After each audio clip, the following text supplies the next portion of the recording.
Hello. Um, this episode about human history is, I try to give not only proof, but I'm going to state here how my mind works and how I do draw my conclusions. Because I say things like last episode, I said something about the Fergana Valley and the Gana people in Africa, probably coming from there. Uh, Now I'm going to do my best to show you how that is, how I came to these conclusions. Yeah, and I'm going to film my computer and what I read on Wikipedia. So I'm going to turn this around if possible. Oh, this is hard. I cannot turn this around anymore. If it's filming, okay, well, we have to do it like this then. Yeah. Here is the computer. That's my arm. I never did anything as stupid as this, but still. Okay, here I have Ghana Empire. I'm going to read about it. Word Ghana etymology. The word Ghana means warrior or war chief. Okay. Doesn't surprise me, but I'm not that interested. But then I read this. Kaya Magan, king of gold. Kaya means gold. Magan means king. So this Indo-European word mega means might and Khan means king or mighty. Here you have Gan means geese. They say Ghana means warrior. Well, that may come from the designation heavenly geese becoming a king, a warrior king. Yeah, so this meaning warrior and that meaning geese, mighty geese, doesn't surprise me. Could all mean the same. Well, from here I branch out. I opened all kinds of tablets here. You have a city. I proud Google Maps here. I proud Ghana. And, here you have Asin. Asin, water, flowing water. Yeah, Tarkwa. I don't know what it means, but Tor, Tark. I found it interesting. Then you have the Honey Valley. Okay. I've been talking about the Hunnic peoples. And the Honey also could mean, it's a different way of spelling the same designation. Geese, Gun, Hun, Han. So I was surprised. You have the Vasa people, and it's an Akan people. I'll come to that later. So Vasa, either water or Asa again. And here's the king. Probably his name is Enimir. Yeah. So you have Emir or Mir. You have the Arabic word Emir. But Mir means famous in the Indo-European or the Germanic language. And in the Slavic language as well. So we say Mar, they say Mir. Enimir is the famous one, the famous heavenly one. Eni. Here you have it An again. So the king, this name is very interesting. And if it's a later edition, does it mean shit. Sorry about that. It doesn't mean anything because the people adopted this name. They liked it. They liked this meaning. There's a deep understanding there. Asan Krangwa. Yeah, it's also a town. Asan. Very interesting. Wassa. Up at the pop. So it's all water. Yeah. The Akan people. Well, so that's how I came to Wassa. Ashanti. Ashanti is also a people, and the name is because of war. They say 3-word Osa, meaning war. It doesn't surprise me at all. Yeah. It has become the Asir, yeah. These people coming from the Middle East, Assyrian Empire, yeah, or the Norwegian gods. The meaning of the names, they change. So they change. Gana meaning not geese, but meaning war or warrior, and Osa meaning war too. So remember the Asura and the Devis from India. The Asura were not that nice people. Yeah, they were demonic, warrior-like. Yeah, and the Devas were peaceful. So the Asir and war. Well, okay, so here all these names again. They were crazy about gold. The name Akan, I'll come to that later. Then I see Denkiria. That reminds me of Ankara in Turkey. So it was an empire. I'm going to talk about that too. What's this? West African voodoo. Vodun. It's spelled like Vodun. My heart stopped when I read that, like, oh my god. Then I read Vodou means the idea of staying close to water, not to rush through life, to take time to attain tranquility. Her interpretation stems from 2 area diviners who maintain that its origins lie in the phrase rest to draw the water, from the fon verbs vo to rest and dun to draw water. We all know the story about Dana and Don meaning river and water. So Wudun, close to water, as I stated, here it is. And there's lots more interesting stuff about voodoo, but I can't get into that now. Oh, here it was Akan religion. And then you see Odinani, or Odinani, or Odinala. So we have Vodun, Wodan, and Odin, Odinani. Oh my god, here it is again. Why is it all the same? And here Odinala in central dialect is the compound of the words Odi, located. Just as the Germanic Od means heritage, like in Odessa. I said that before. Here it is again. Odi, located, and Na, within. So. And then they say plus Ala, Odinala, consisting of Anu, above heavens, and Ala, below the earth. Oh, so here it is Anu as well. So see, there was a connection between these sky and the sky goddess in Middle East and the name Odinala.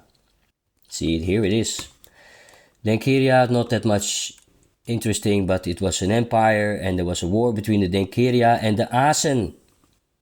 Yeah, it's right there. Now you come to the Asin, also known as Asin or Asen, ethnic group of the Akan people.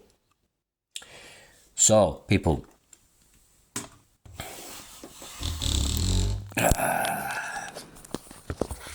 here I am again. Hi. So when I read this and all the words, yeah, and what they mean, and you tie them all together. So here I have at number 1, Akan. Okay, even the word Akan could be related to Akkadians, and the Akkadians and the Greek, the Achaeans, with the Achaemenid Empire. It could all be related. So the story of people moving from the Fergana Valley, already a mix between the Asen and the sedentary peoples, the dark-skinned peoples there, going to the Middle East, changing, and going to Egypt, doing their thing there, changing, and going to West Africa, changing as well, but still maintain culture. Dutch, by the way, as a Germanic language and close to Gothic, is one of the few languages on this planet not Semitic in origin, they say, but still have the same ch. Yeah, so if I say in Dutch, hey gozer, heb je lekker gevaren in de gracht? Here you have it then, gozer, gevaren, gracht. And it means, hey geezer, did you have a nice cruise on the canals? Yeah? With your boat. Not the other cruising thing, okay? Yeah, that's the joke. But, Semitic language and Arab have a lot of ch too. So, it's not surprising we were in contact, yeah? Or we, as a group, have had contact with each other. We influenced each other, and it's, yeah. So Semitic and Germanic, there's the relation. It's there in Dutch. And let me tell you, if there's more to that, huh? If you read on Wikipedia that, or anywhere on the internet, that the Akkadian word for fertile field, yeah, field where they grow crops, means is ikar. It's a tilled soil. And in the Dutch it's called akker. And in English we know the word acre.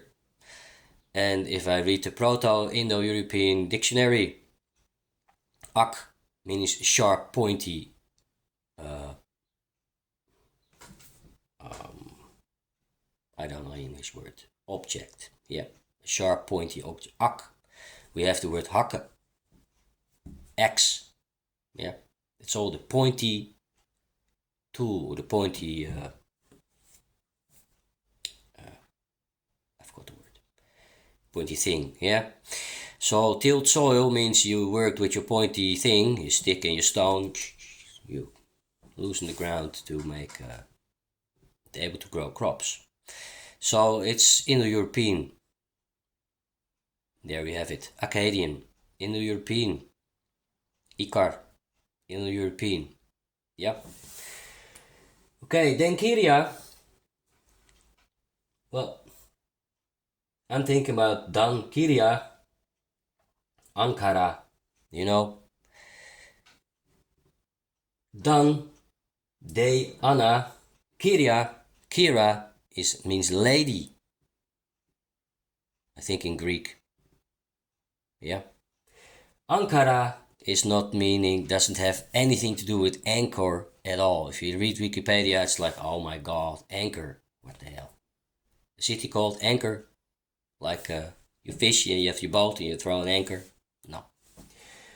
Ankara means either Kara means white, or core, bright inside. Yeah, the brightness, the spark of life in your heart. Yeah.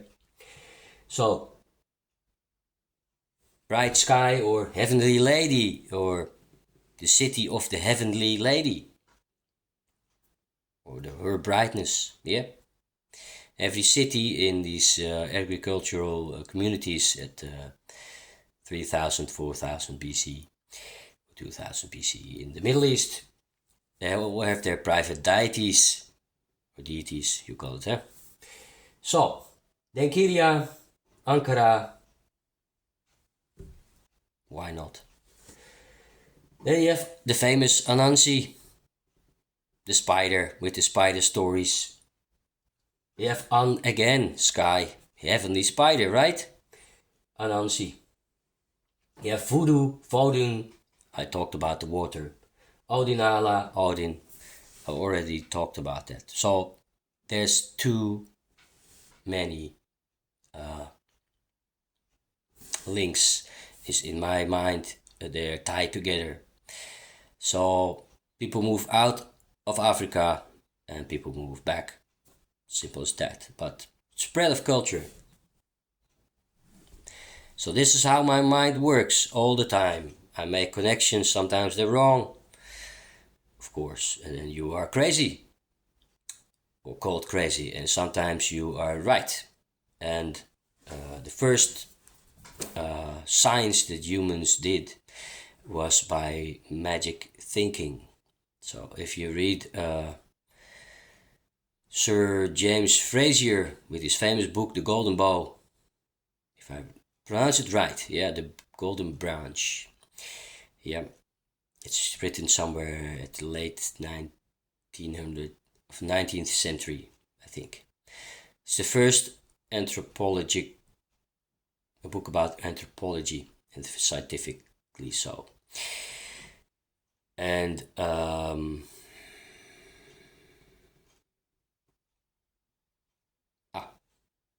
he stated that it starts with sympathetic magic. So it's like you mimic an event which happens, and you mimic that, and you hope that by means of sympathetic magic you get the same results as happening in the real world. Yeah, so the sun, bright, warm, you light a fire and you want to mimic the brightness of the sun with that. So you light up your fir tree, or you have this light bringing fir tree. Well, you light it on fire, and by doing that you entice the sun. You want the sun to come back to you. So all these stories about, by the way, about the sun, here my mind goes again, eh? Connection. Like, if you live above the polar circle, yeah, it's 66 degree north. The sun leaves you for a long time in winter, so it's really gone. So the sun is very important. When it returns, it's something very important. Yeah. It's not like the sun in the more moderate regions where it's in summertime, it's like a bastard, it's hot, it's dangerous. So you venerate water, rivers, and the sun is there, but it's also dangerous, yeah. And you get burned, and in the northern regions it didn't get warm enough to get burned ever, yeah. So the sun was your friend. And in Japan you have this goddess Amaterasu.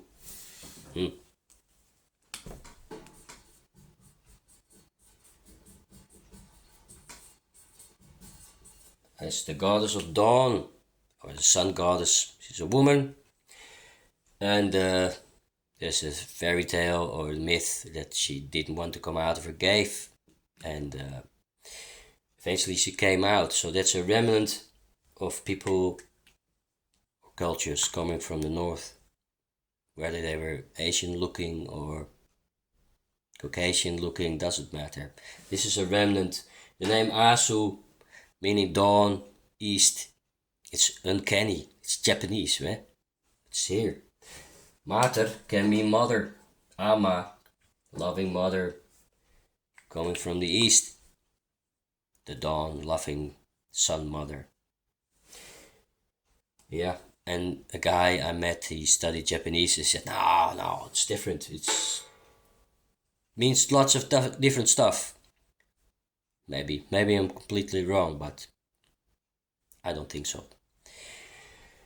So, if you accept how my mind works, I hope you understand that if I do a talk and I do it with not so many details, the details are there, but it takes a lot of time for me and crazy effort to retrieve all this information I read. So I do my story like, okay, offhand, I tell you things like this and that, but there's, I'll be honest, there's a lot of reading and stuff here, and I cannot reproduce it that easy.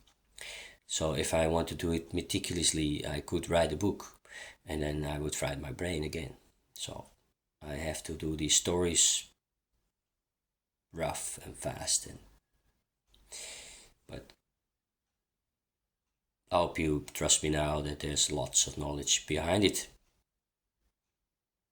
Thank you for watching, and till the next movie.